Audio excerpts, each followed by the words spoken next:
मुख्यमंत्री देवेंद्र फडणवीस यांनी जाहीर केलेल्या कर्जमाफीबाबत प्रवीण परदेशी यांचा अहवाल सादर झाल्याची माहिती आहे। यानंतर शेतकरी नेते राजू शेट्टी यांनी मात्र परदेशी अहवालांना किंवा आंतरदेशीय अहवालांना शेतकऱ्याचा सातबारा कोरा झालाच पाहिजे, मुख्यमंत्र्यांनी शेतकऱ्यांना बैठकीत दिलेला शब्द पाळावा अशी मागणी राजू शेट्टी यांनी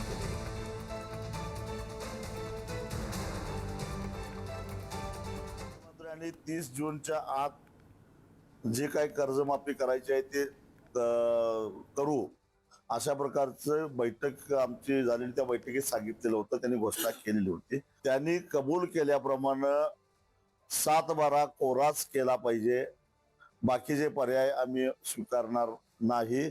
परदेशी अहवाल आणा नाहीतर आंतरदेशीय अहवाल आणा, आम्हाला काही देणं घेणं नाही। मुख्यमंत्र्यांनी निवडणुकीमध्ये कबूल केल्याप्रमाणे शेतकऱ्याचा 7/12 कोरा केलाच पाहिजे, त्याच्यामध्ये कुठलाही पर्याय आम्ही स्वीकारणार। शिकूया AI ची क्रांती, चला करूया MSCIT।